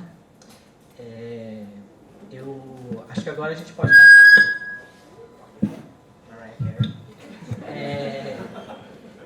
Agora a gente pode passar ao debate, né? Se alguém tiver alguma pergunta. Começar é sempre mais difícil, né? Todo mundo fica mais tímido aí alguma questão para os 3. Eu acho que a gente pode fazer, né, uma rodada, até porque o nosso horário está um pouquinho avançado, para não atrasar muito a próxima mesa. Lá no fundo de amarelo, vai chegar o microfone para você. Gente, pessoal, só se lembra de se apresentar na hora que for falar, para a gente, né, tornar a coisa mais pessoal aqui. Oi, eu sou Bernardo, eu faço curso de arquivologia e estou aqui porque eu me interessei pelo assunto. Eu tenho uma pergunta para a professora. Eu estou aqui. Eu espero conseguir me expressar na pergunta que eu fiz. Eu gostei muito do seu tema, da sua pesquisa sobre as redes sociais, e que você falou sobre Facebook, Instagram. Eu queria falar como seria a abordagem para falar sobre uma outra rede social que é muito consolidada, que é o Twitter. Por quê? O Twitter é uma rede que se tornou muito famosa por propagar muito ódio, assim. Todos os dias tem gente lá propagando ódios e mais ódios. Eu gostaria de saber como seria essa abordagem nessa rede social, onde o ódio é quase que um soberano. Diferente assim no Facebook, do Instagram, pelo menos pelo que eu acho, tá, gente? mas assim, pelo Twitter, que é um espaço que as pessoas quase que falam que é a pior rede social nesse sentido, de ódio mesmo. É isso. Vou fazer em bloco, né, que eu acho que é mais rápido. Eu tenho, enquanto o pessoal fica menos tímido aí, eu tenho algumas perguntas aqui que eu fui anotando também de uma maneira caótica, então. Professor Paulo, você trouxe uma citação que eu anotei aqui, né? Que o indivíduo precisa morrer para ser escutado, né? Essa coisa do... Eu acho que tem um pouco a ver com o que a gente debateu hoje aqui, também de manhã, essa coisa, né, da teatralização, da performance, do suicídio e tal. E aí a minha pergunta é nesse sentido, né? Uma vez que a gente não tenha dados, que a gente tenha esse epistemicídio, falar para quem? Né? Falar com que... como você enxerga essa questão, né? Tá pegando um pouco o gancho no trabalho do Diego, né?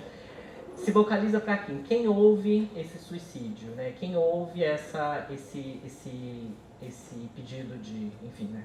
De existência dessas pessoas. E eu também vou aproveitar, então, já que eu der o microfone aqui, eu também tenho uma pergunta para o Diego, desculpa, para o Diego e a professora Renata, vocês trouxeram muito essa coisa, a professora Renata falou um pouco de, é uma linguagem muito midiática, tinha isso no seu slide, Renata, né, que principalmente no YouTube traziam aqui assim, uma linguagem muito midiática, então eu queria que vocês falassem um pouco mais também, um pouco sobre como é que a questão da mídia, né, porque a gente não está falando de um texto puro e simples, né, a gente está falando da mídia, que tem as suas questões, que tem o seu algoritmo, né, para usar uma expressão aí que todo mundo conhece, e de que forma esse espaço pode agir favoravelmente ou contrariamente para que essas pessoas sejam ouvidas, que essas vocalizações elas não sejam simplesmente vocalizações ao esmo. Dito isso, mais perguntas, gente? Denise, aqui na frente.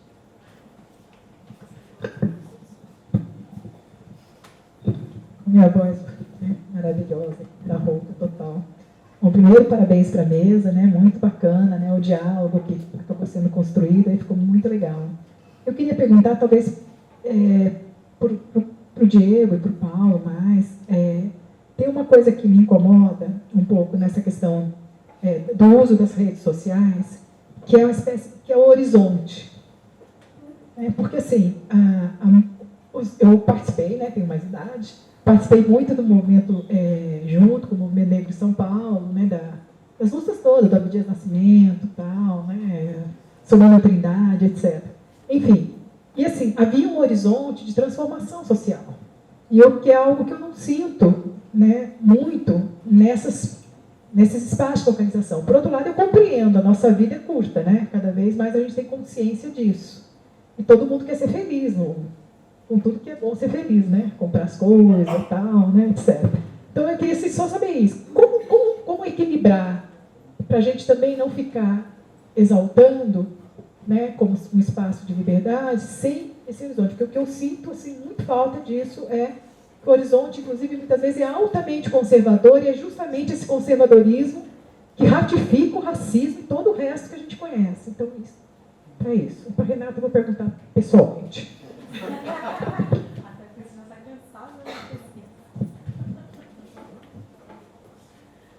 Tem mais uma lá no fundo. Tem mais?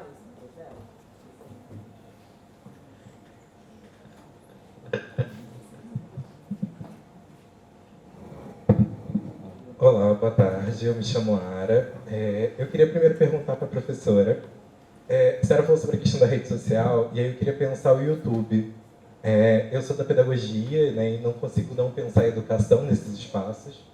E hoje virou muito comum entre as crianças assistirem vídeos de pessoas jogando, né? É como se fosse uma terceirização do prazer, né? Não é sobre jogar, mas agora é sobre assistir ao jogo. E aí como que é uma coisa também para pensar em sites de relacionamentos.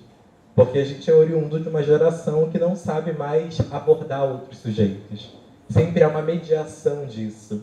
Então, como se sempre esse prazer, esse acesso fosse mediado por uma relação distante, né? É um perto, mas é um perto distante, é um perto por intermédio, né? E para o Paulo e para o professor Diego, primeiro dizer, Paulo, que admiração. Eu quero muito seu livro, não sei se você tem, mas eu quero muito. E eu entendo que, para nós, pessoas pretas, tem um sentido diferente da morte, né? E coar de baixar em todos os oris, isso é uma certeza. Entretanto, não é uma morte como o Ocidente entende ou pratica. E aí, eu queria pensar se você teria algo para contribuir ao reencantamento de uma juventude preta, sabe? De que forma não há um esvaziamento desse próprio sentido, né? De uma perspectiva até mesmo de futuro, né? Porque o futuro nosso é a própria morte. Então, esse suicídio, às vezes, é uma defesa da sentença ou uma recusa, né? E aí eu preciso pontuar uma coisa. Quantas pessoas negras escravizadas se jogaram ao mar para não se submeter à colonização? Então, assim, a morte também enquanto uma defesa a isso tudo que está dado. E aí, quantos corpos, né, tentam se comunicar, eu acho que isso ficou bem claro aqui durante o dia, se comunicar falando, eu não me submeto a esse sistema desta forma. Acho que é isso. Obrigado. Podemos passar aqui. Quer começar, Renata? Seguir a ordem.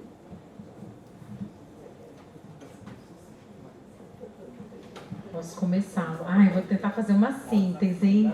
São perguntas instigantes. Inclusive, anotei aqui depois para acrescentar na pesquisa. É Renan, né? Você? Bernardo. Desculpa, porque estava bem longinho.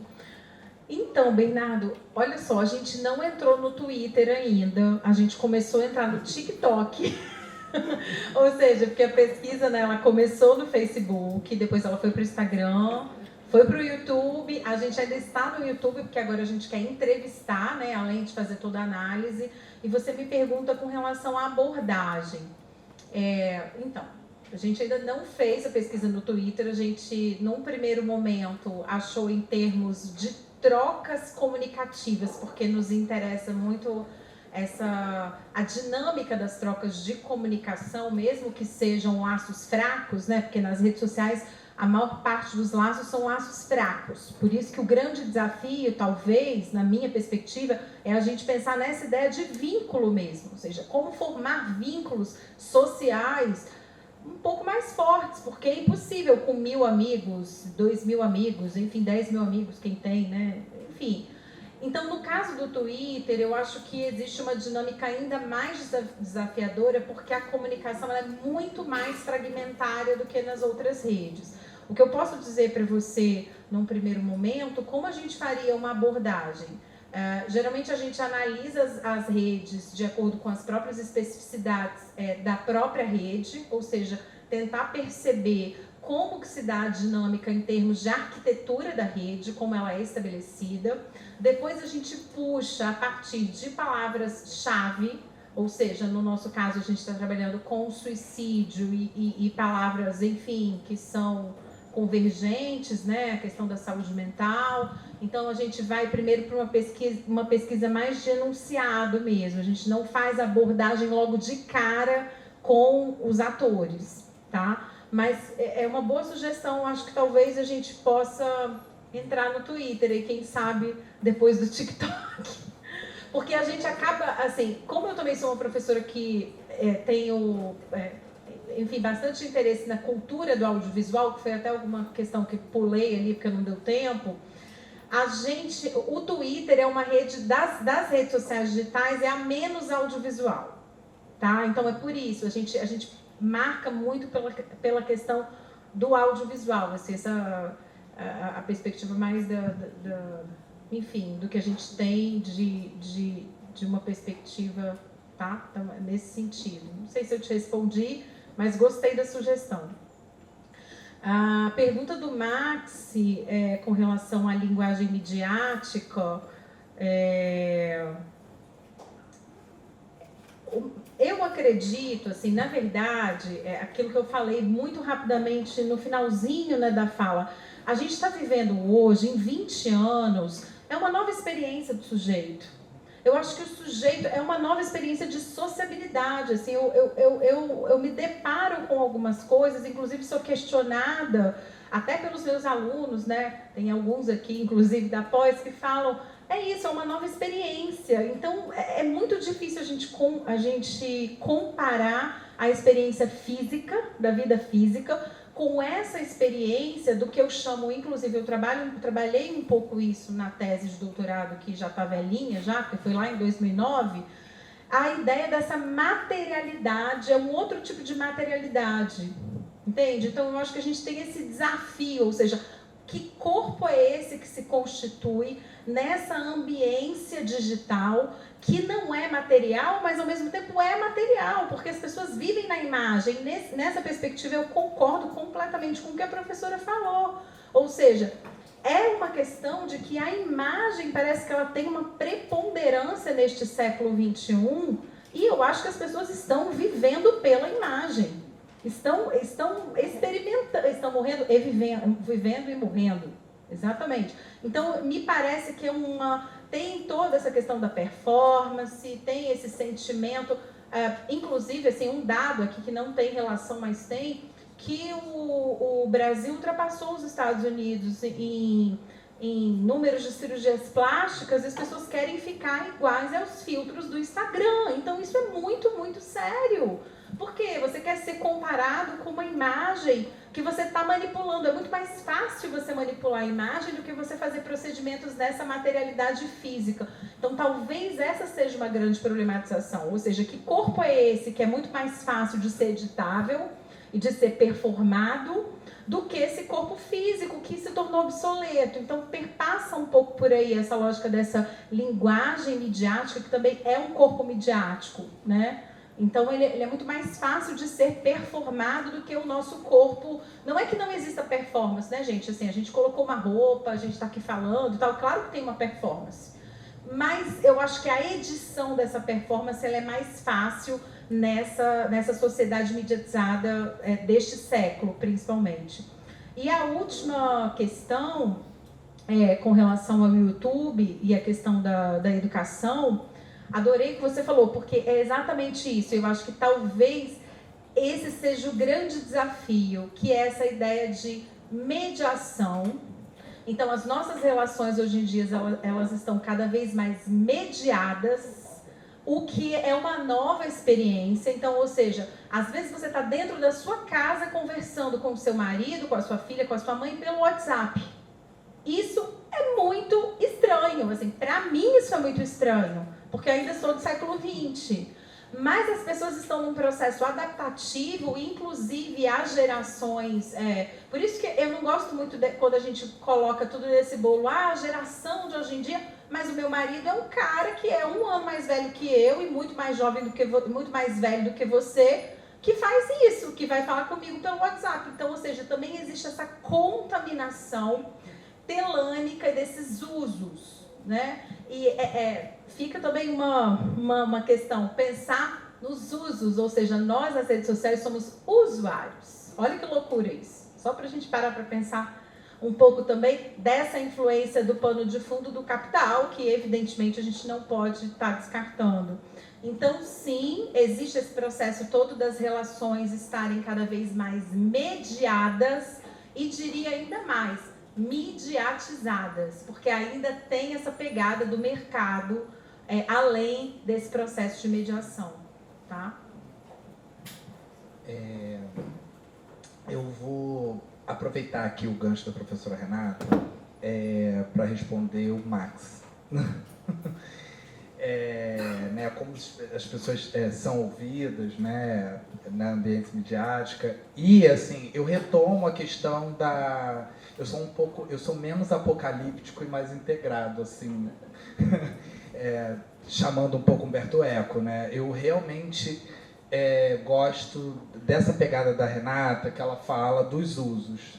Somos usuários, né? De que forma a gente se utiliza dessa mídia, da ambiência midiática, dessas ferramentas, desses dispositivos, para quê, para onde, como, né? Então, assim, a partir dessa minha visão um pouco mais otimista, de todo esse processo caótico, apocalíptico, capitalista, enfim, algoritmo, plataformização, apropriação cultural, né, marxismo, tudo isso que está acontecendo, todas essas camadas que são relevantes, obviamente, plausíveis de pesquisa, óbvio, eu ainda prefiro jogar luz para outros usos, né? Então, quando você pergunta, Max, me veio um exemplo que eu coloquei na tese, do Spartacus, quando ele foi abordado por policiais em São Paulo.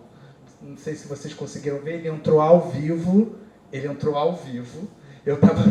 Foi cedo isso, eu estava fritando um ovo, e assim, ele é a principal interlocutora da pesquisa, então eu entrei também, tinham muitas pessoas assistindo, onde ele gravava, né, meio que jornadas, sabe, de junho, assim, tudo que estava acontecendo, como o policial chegou nele, e ele gravando o policial e dizendo que era Spartacus Santiago, que era apresentador da MTV, que era não sei o quê, e a abordagem foi, como a gente sabe que né, com jovens negros, né, possivelmente aquele policial não conhecia, enfim, mas a questão não é se ele é famoso ou não é famoso. A questão é como se pauta, né, como a abordagem policial hoje no Brasil, especialmente em alguns estados brasileiros que a gente sabe que a letalidade é dada como norma, né, são feitas para esses corpos dignos de extermínio, como você falou, né, professor? Enfim, então, ele se utilizou das redes sociais digitais,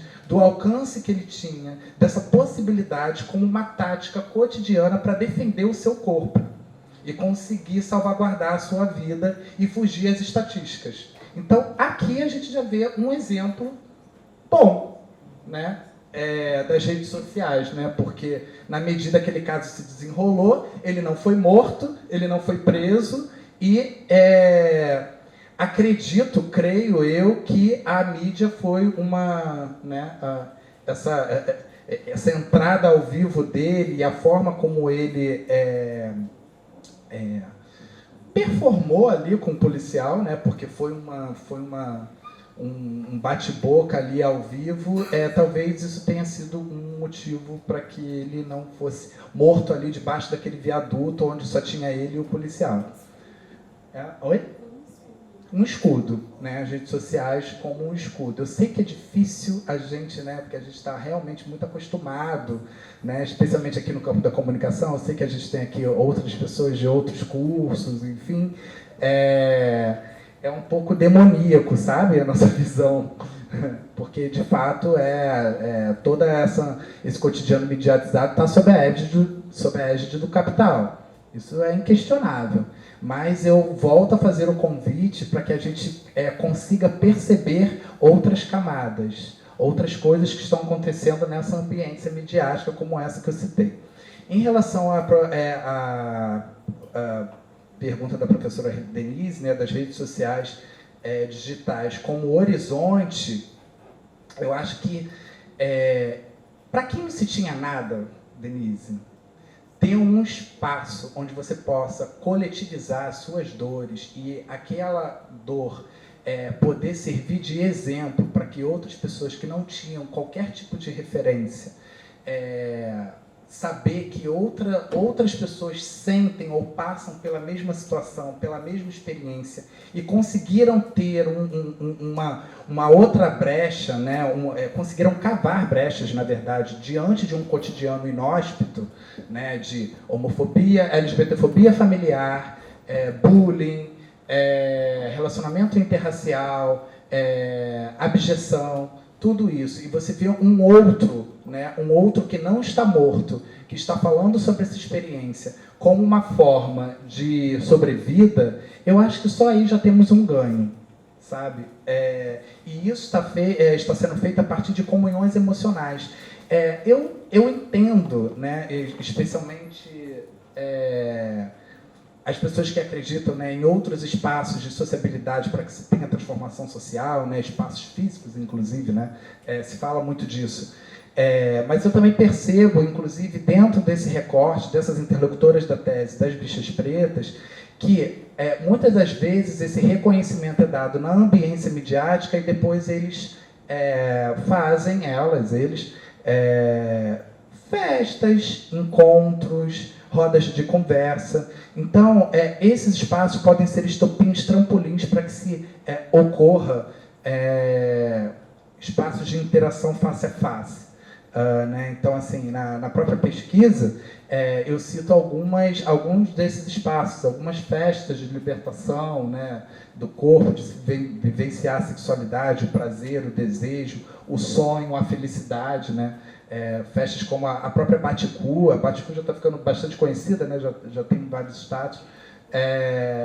Baticu, Lafon, outros coletivos. Então, os coletivos eles têm seus encontros digitais, né, na ambiência midiática, mas também eles vão para espaços universitários, para CCBD, para espaços culturais, e se encontram e fazem festas, enfim. Então, eu acho que é um horizonte nesse sentido, porque nós não tínhamos nada, porque no noticiário você não vê, o protagonismo é completamente branco, cis, hétero, né? Então, ter uma janela midiática para que essas pessoas, né, consigam ter algum tipo de referência diante do nada, né, da aridez e da falta de imagens que eles consigam se perceber, se ver, se entender, né, ter um autoconhecimento ali, eu acho que já é um caminho muito a ser visto, né, valorizado e tido como relevante. Gente, para ser bem sintético, eu vou tentar resumir todas as perguntas, tá? E não trouxe o livro, mas troca depois figurinha para a gente eu te enviar o livro, tá? Gente, então, nossa, vocês fizeram umas perguntas que, meu Deus! Eu vou tentar resumir pensando assim. Eu acho que, em relação ao horizonte,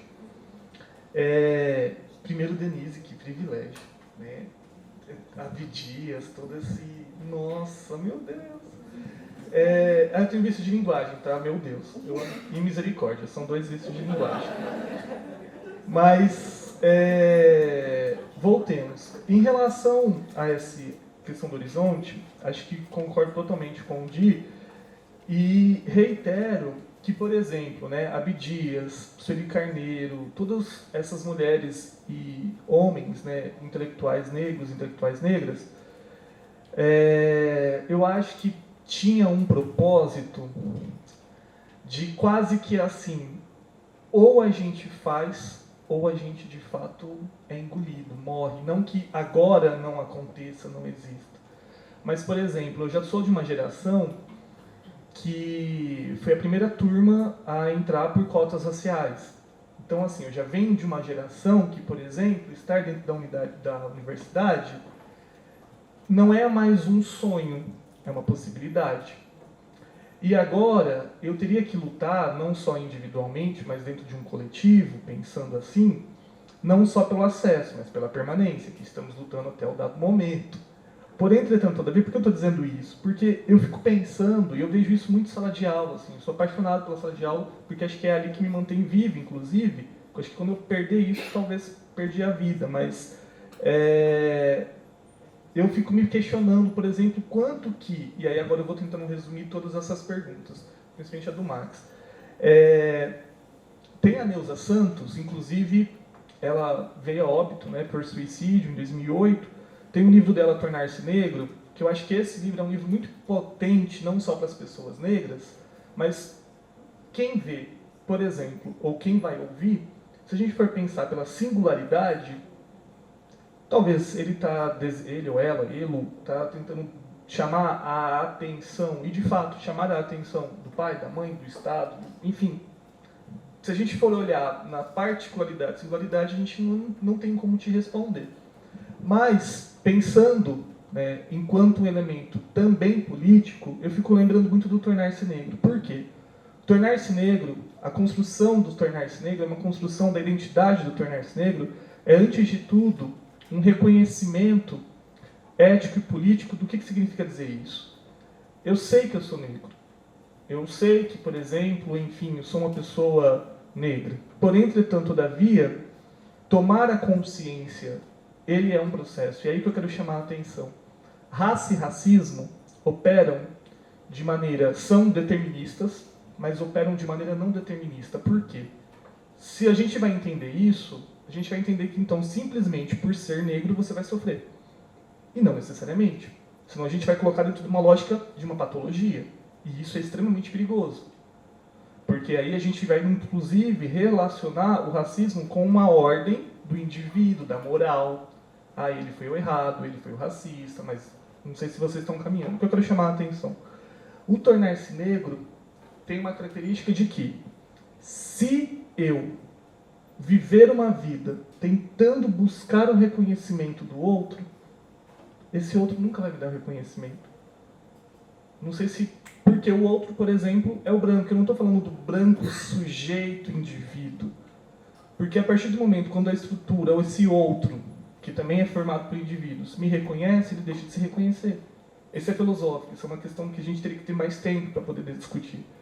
Então, uma forma que é saber-se negro é tomar a consciência, e a palavra pelas suas próprias palavras, é tomar consciência a partir da sua própria história. E acho isso muito bonito, que é, quando eu tenho a tomada de consciência, quando Neuza traz essa ideia do tornar-se negro, é inclusive saber que essa ferida não me resume, é saber de fato que essa ferida não me constitui, mas ela está aqui. E aí que entra uma grande questão. Eu vejo isso muito com os alunos, e aí eu vejo a falta de horizonte. Ai, professor, eu não quero ficar militando, lutando o tempo inteiro. É muito mais fácil, é muito mais cômodo, por exemplo, eu quero existir. E, de fato, o racismo ele vai desumanizar não só o branco, mas, sobretudo, desumaniza o corpo preto, por exemplo. Por quê? Desumaniza numa ideia de que esse corpo não merece cuidado, não tem o direito de ter o cuidado. E aí eu fico pensando, ok, se somente o existir já é, entre aspas, uma militância, mas qual que é essa perspectiva de horizonte? E o grande perigo do sistema capitalista, que é a gente acreditar numa perspectiva individual. Que eu, enquanto Paulo Vitor, talvez sujeito, eu estou fazendo, de fato, esse processo de transformação social. E aí, de fato, eu acho que é o grande perigo. E aí que eu vejo que a gente tem um trabalho imenso para pensar qual é o horizonte. Aí eu vou fazer uma questão polêmica, e eu vou fechar. Tem outras coisas aqui, mas eu vou fechar, que é aquilo que a Sueli Carneiro, Kabele Munanga fala.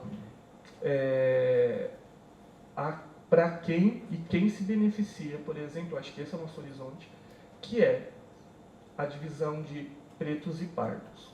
Eu acho que aqui entra uma questão importante para a gente poder pensar a quem se beneficia com essa divisão. Não sei se me fiz por entender, mas é pensar, por exemplo, que não tem como a gente negar, por exemplo, que no Brasil não se tem políticas públicas pensando essa temática, suicídio, população LGBTQIA+, suicídio, população negra. E esse não ter já é intencional e, sobretudo, muitas vezes, até que ponto esse sujeito que tenta o suicídio, né, como um ato, por exemplo, heróico, um ato de denúncia, de fato, talvez na sua singularidade, possa ser um ato heróico. Os meus ancestrais, quando de fato pulavam no mar, no alto mar, era como uma forma de resistir e falar, eu não sou objeto, eu sou sujeito. Mas até que ponto, pensando a nível da estrutura, isso é autonomia? Isso não é autonomia. Isso, na realidade, é o que o governo, o Estado e, de fato, os meios de produção desejam. Criar essas falsas autonomias e que esses discursos são perigosos. E eu tenho visto muitos de nós sendo cooptados. E, de fato, cooptado porque talvez é mais fácil, mais possível, eu não sei. Mas o que a gente precisa entender é, sobretudo, também de que não tem como fazer transformação social se a gente não estiver, inclusive, em cuidado. E eu acho que nós, pessoas pretas, precisamos, sobretudo, não é nos autorizarmos, mas é entender que esse cuidado ele é necessário, ele é urgente. É isso, gente. Eu não sei se eu consegui responder tudo, tá? Tinha muitas coisas, mas... E aí, troca depois.